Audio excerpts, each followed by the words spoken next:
write that brand brief, not just about the television commercial that you're going to do, but write that brand brief about every single sense. So what are people going to smell? What are people going to see? What are people going to taste? What are they going to hear? All those things have to tie up together.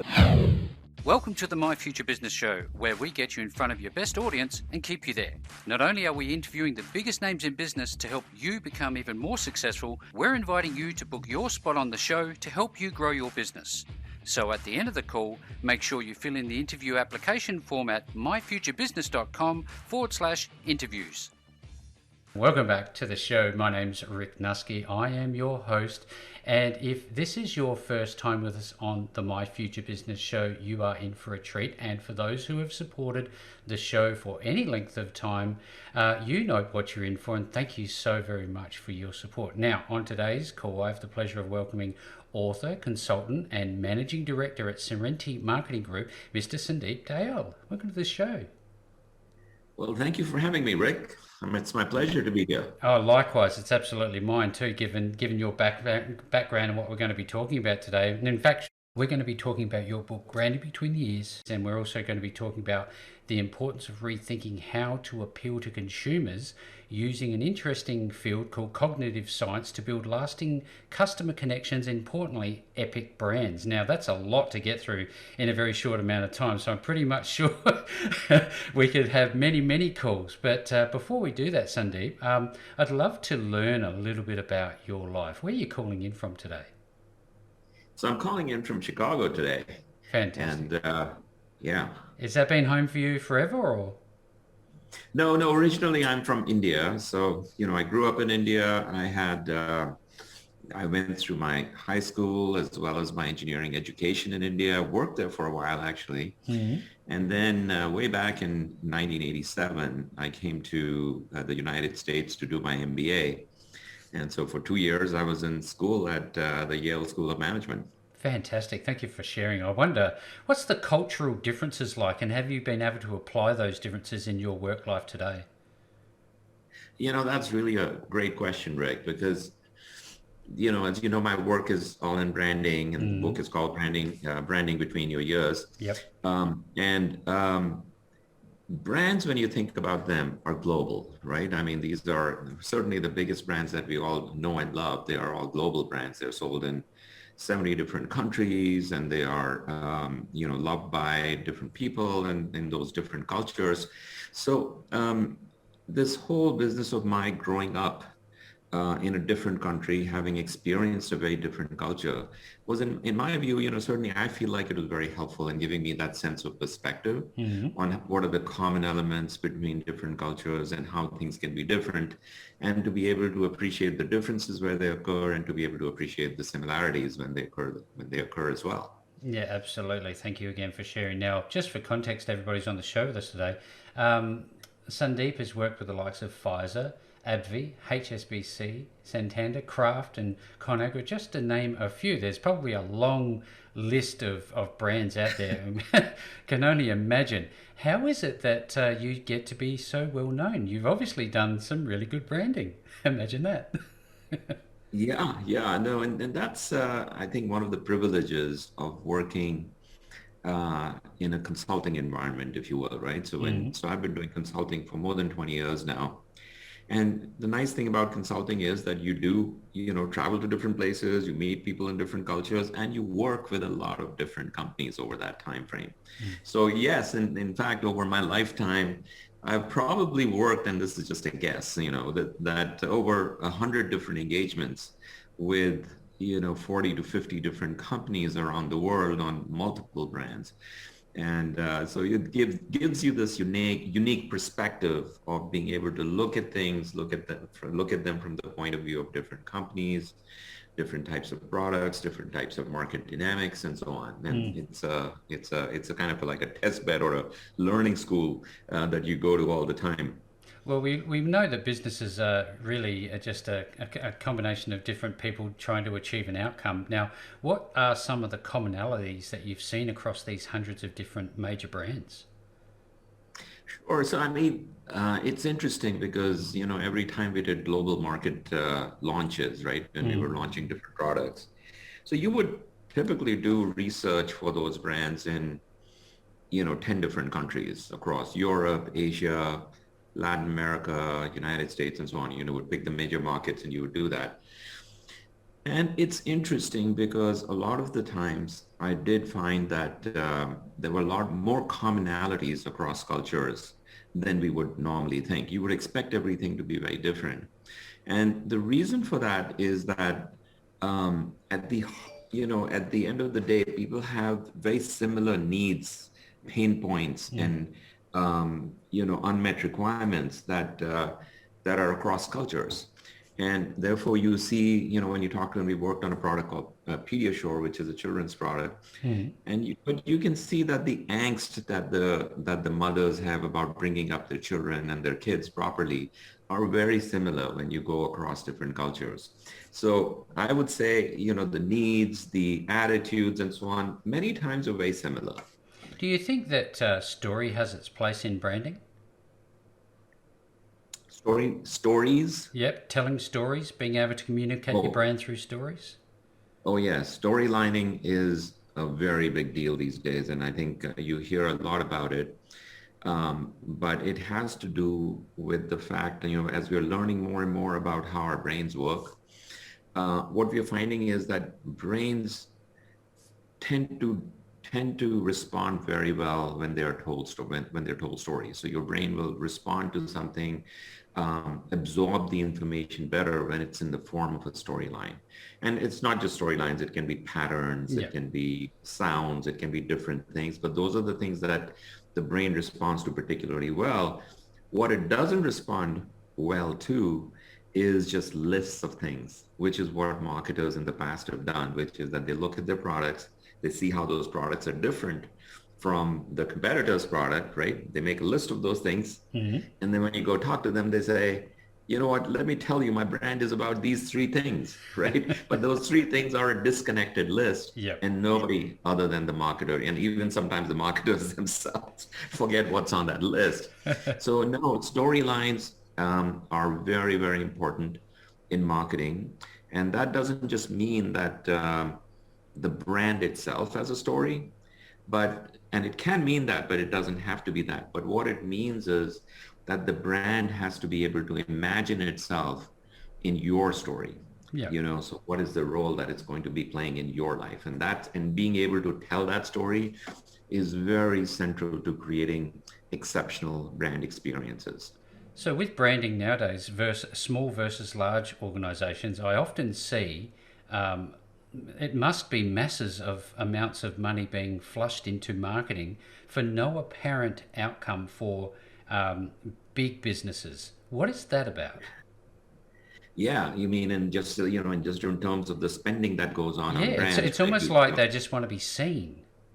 Yes, yes, and we just came through from the Super Bowl, right? And the Super Bowl ads were reportedly selling for something like $6.5 million for a 30 Wow, get second out. spot. Yeah, and many brands chose to do 1 minute ads, right? So that's $13 million right there. And so, yes, a lot of money gets spent. I do a lot of work in healthcare. So when pharma companies launch their products, it's not, a typical product will take something in the order of 200 to $500 million to launch. So a lot of money does get spent on branding and on the other aspects of marketing, and it doesn't always pan out. And so it is becoming so much more important these days to really understand what works, what doesn't work. It was hard before, but I think with the advance of the neurosciences, with the advance of understanding more specifically just how our brain works, how do we actually make choices? Because remember, branding is all about making choices, right? How do you prefer one product over the other? It's choice.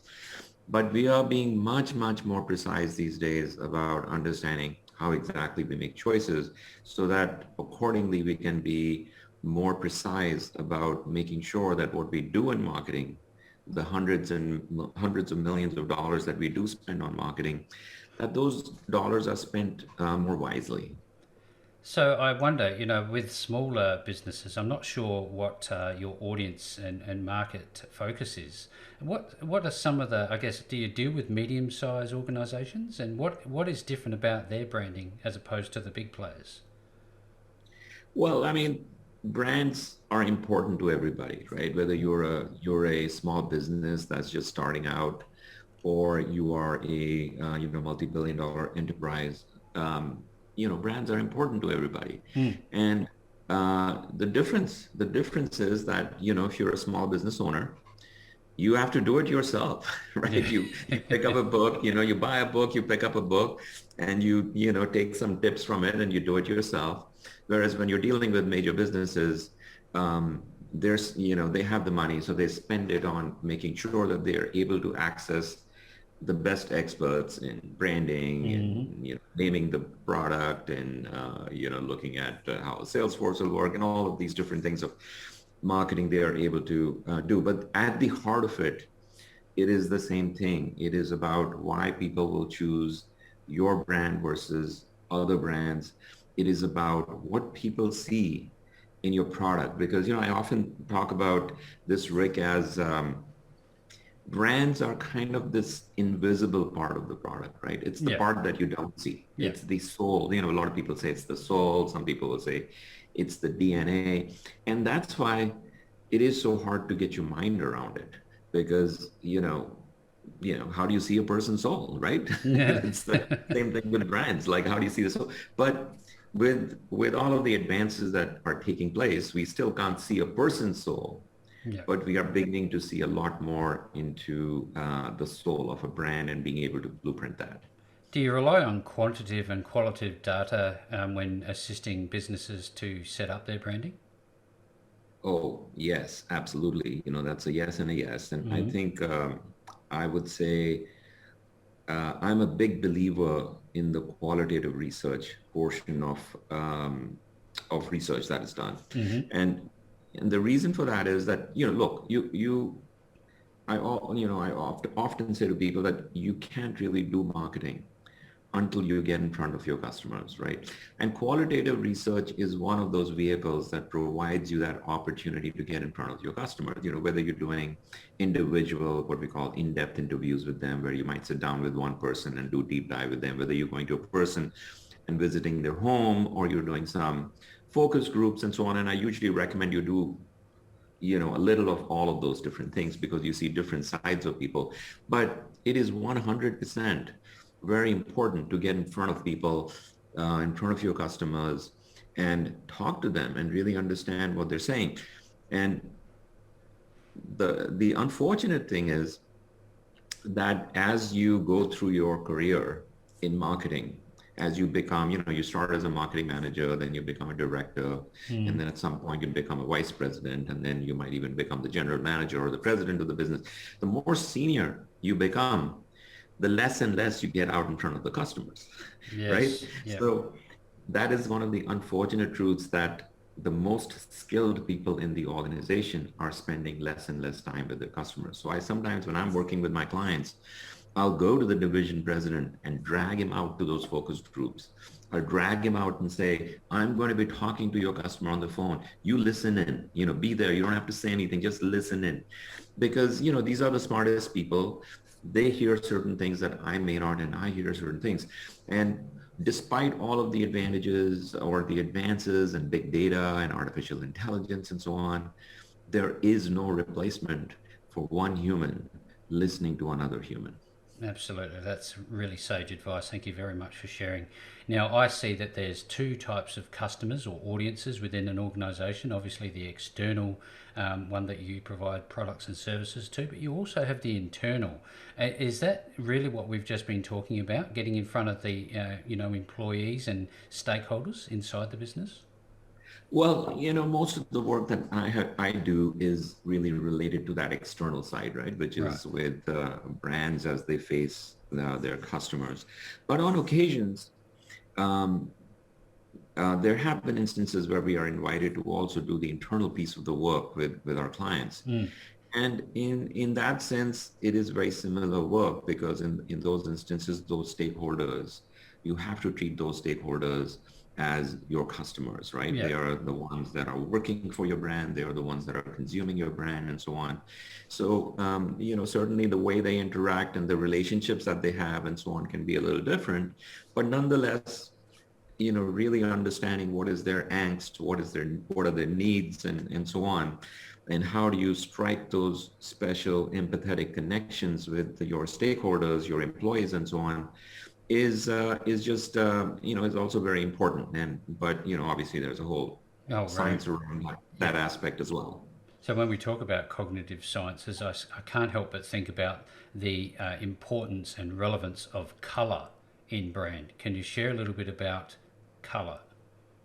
Yeah, yeah. And more broadly in my book, I talk about sensory branding, right? Mm-hmm. Which is, so there's one chapter on it. Um, and it is that we perceive everything that we perceive about things, comes through our senses. So we perceive color, we have other visual cues, we have the sound and so on. So all of these different things that we sense through our five senses um, are are part of what our perception of the brand is, right? So when you go to Starbucks, that whole you see the visual is very important, right? When you Mm-hmm. walk into the store, you see the cup, you see the green logo of Starbucks on the cup, and you also see your name written on the, all these different things Yep. are are ways in which the brand makes a relationship with you. Now, colors themselves, literally can mean different things in different countries. And, companies like Coca-Cola and so on, which is the most famous, they do a lot of research to make sure that the color red, for example, in their instance, has positive connotations in most of the cultures. They're everywhere. And in most cases, the color red ends up having some very positive connotations. And therefore, it is something that means something to their brand.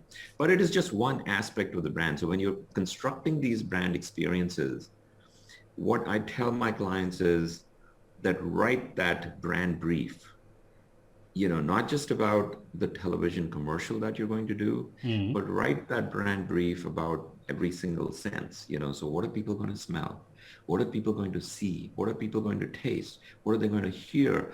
All those things have to tie up together. And when you walk into, stores like Burberry, so I live in Chicago, and if you walk on Michigan Avenue, you can be, you know, you could be literally 5 blocks away from the Burberry store. But just when you look at it from there, you can see all the visuals that they have around the tartan design that they have is right all over that building, right? The Yep. Yep. colors that they use are like the tartan overcoats that they have. You Mm-hmm. walk into the store, they pipe in certain special smells in there to, bring out a unique experience for you, which is very defined with them. So, it's not just for places like Starbucks, which literally have a coffee and, the coffee beans are being ground and you have the aroma of the coffee. Even in places like Burberry's, in places like Singapore Airlines, in places like different hotels like the Marriott's and so on, in their upper scale properties, these things are very specifically engineered so that when you think of that brand, you are getting that total sensory experience. And the interesting thing about that, Rick, is that sometimes even when some of the elements that are missing, Yep. your brain can actually just imagine the missing elements Oh, and fill the still gaps. reconstruct the brain. Yeah, so I mean that can fill the gaps. And so, so you can, so it's a very powerful thing to be able to really think through your brand in a very specific and systematic way. And a lot of brands do this. You know what? I can tell that there are clearly many different layers, many different elements. But we have a lot of people on the show that are very large businesses, but we also have some beginners. And I think a lot of people get caught up with thinking brand is nothing more than a logo or having a name that's memorable and easy to spell. What would you say Yeah, to those who are starting out? Where would they start, do you think? You talked about your brief. yeah, yeah. And so typically when we are, so the starting point for brands, obviously is the discovery of the DNA, right? What is it your Mm, brand is going to be about? So, and in my book, I spend a lot of time talking about how do you actually design brand? How do people make choices? And that gets you to a point where you are, at least you've defined what your brand is going to be all about, right? It's DNA, it's soul, whatever, whichever way you think of that. Once you've done that, then you have to think about every single way in which a customer comes across your brand so that you can engineer each of those elements very specifically to be aligned with your strategy. So let me give you an example so that it's not so theoretical. If you take something simple, like one of our clients is a company called Conagra, which has a product called the Act 2 popcorn, right? So it's microwavable popcorn. The brand name is called Act 2. But what they did, and this was done long back, that when they came out with their popcorn, they the product that was most successful for them was something called the movie theater butter popcorn, right? That's what it was called. And you can just, look at those words and you can see what the strategy is. What they're trying to do is to make you feel like, when you pop those kernels in your microwave, you're going to be able to replicate or be, have the same sensations of that experience that you have when you actually go to a movie theater, right? Yeah. Yep. Where you go to a movie, you get this big bucket of popcorn, and then you see whatever it is, a great James Bond movie and so on. That whole experience gets merged in your brain, right? All those things just get merged into your brain. And all that the Conagra people are doing in this case is just reminding you that, look, when you pop these kernels in your microwave, you're going to have something that's very similar to that experience. So that's kind of the whole strategy. But when you buy that box, what you're going to see is that the box itself is designed with all of those cues. So there is like on the box itself, there's a picture of like a film reel, and on the reel itself is where the name is, Movie Theater Butter Popcorn. And then on top of it, there is like all these incandescent lights, the light bulbs that you would see, right? And which is very typical in Hollywood and so on, right? So you see, so they have all these movie-like elements built into that box, which are, consciously, subconsciously designed to make you think that you're having as great an experience as you would if you were sitting in a movie theater. And, there is all kinds of research that has been done which says that these things are very true. So, for example, people have found that Mexican food, if you're having a Mexican food in a restaurant which is playing Mexican music and, all of that is going on, that same piece of food, that same serving is going to taste better there than in a place where that is not replicated. So all these things have an impact on us. And therefore, whether you're a small restaurant or you're a big company like Conagra or Kraft, Mondelez, one of these companies, you have to think about these things very deliberately.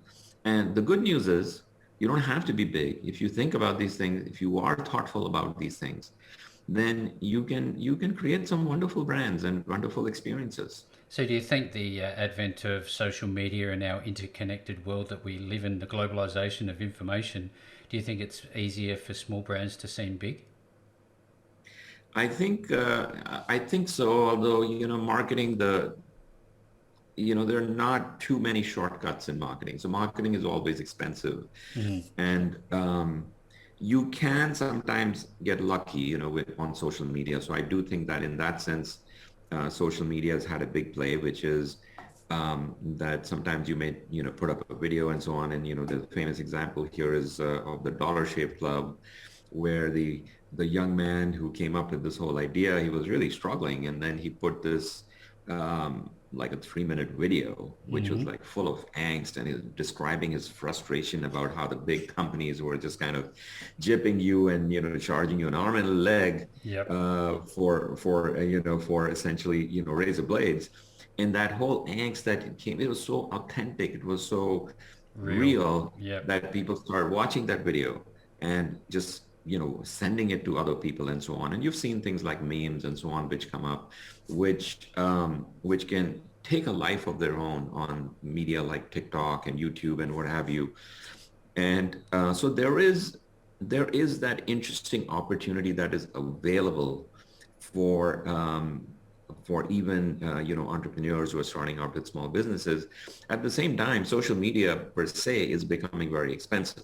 Oh yeah. So when you actually go out on Facebook and so on, and or Google and so on, and you buy search words and you buy certain strategies for certain keyword strategies and so on, those things cost, so those things add up very quickly. You go to some influencers who have 100,000 people now, like the famous football stars and so on. If you want to use them as an influencer on some of your campaigns, you're going to Mm. find that you have to pay, 250, $500,000. And that's not always something that's within reach for some of the smaller businesses. But nonetheless, there are opportunities there, but it requires that methodical thought and that real insight into what is going to really fly with people. So we've just really touched on virality, haven't we?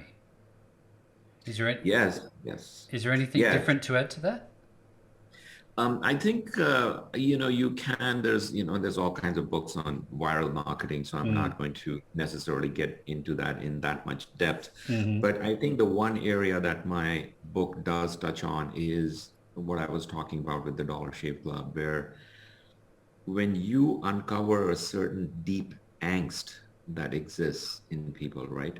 Then people do like to, suddenly people understand, oh my gosh, these guys really get me. They get me. Oh, I feel this chemistry, I feel this connection to them.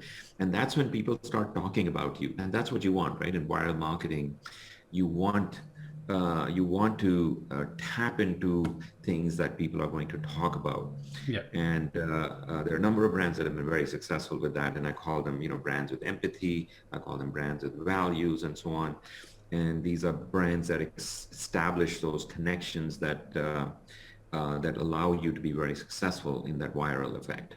So this is where I start to think about differentiation. Is it more important to focus on differentiation in your marketing or just focus on doing what you do well? Um, yeah, so I mean, differentiation is important. It's not something that you should shy away from. Mm. However, just thinking that you are going to find this magical difference in your product versus competing products and be able to then win the game, that happens very rarely, right? I mean, we live in a hyper competitive world. Yeah. It's very difficult to come up with something that somebody else is not going to copy in, zero time, literally, right? So products are getting very, very similar, and that's why the brands themselves, which is the unseen element behind the product, become very important because you differentiate yourself on that particular aspect. So we were talking about angst. So one of the brands that got me sort of started on this journey, or certainly reflecting on marketing in Mm. different way, was Dove soap by Unilever. Yep. And Dove, 15 years, 20 years back, whatever that was, they did this interesting campaign, which they called the Real Beauty campaign. And what they found was that when they did research, and they did research across the world, they found that most of the marketing and most of the commercials that were being seen on television and print media and so on were actually making women feel worse about their bodies. And we're talking Oh. about beauty products here, Yep. right? Yep. Because you could see these super thin, perfect models and so on. Mm. And most women would look at those things and say, I can never be that, right? So they would feel worse about themselves. And that was not necessarily the message on those ads, but that's what those ads were doing. So Unilever discovered this.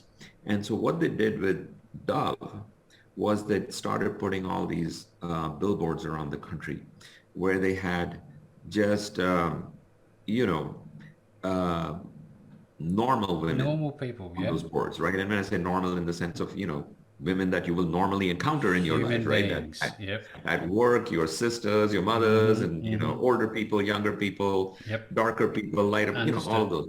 Yep. And they just put all those people on those boards, and they just had a little logo there that said Dove. So think about that. And that became one of the most successful campaigns ever, not just in the US, but all around the world in places like, Brazil and in Europe and in, all of these places. So you think about that and you say, wait a minute, weren't they supposed to be talking about their soap and how their soap is different? Like, say something about how creamy it is, Yep. or or how good it is at providing moisture, or how good it is at cleansing, or what, how come they didn't do any of that? They just said Dove and they said Real Beauty and they have all these women there. But that struck such a chord that people started writing about it. People started saying, hey, that's how I feel, and da da da da da. And Dove became one of Dove, the body wash and the soap became one of the leading products in its category without ever talking about the differences in the product. Yeah, And I'm wow. not saying you need to do that all the time, Mm. but it's a great example of something that illustrates that extreme where somebody just doesn't even talk about their product. So that's what, that's it. So you have to understand what this brand soul is and how you can incorporate, how you develop that soul into your brand, because that is what is going to help you differentiate yourself in a manner that is hard to replicate by your competitors. So that's really that Dove experience was more about the experiential part of branding, isn't it?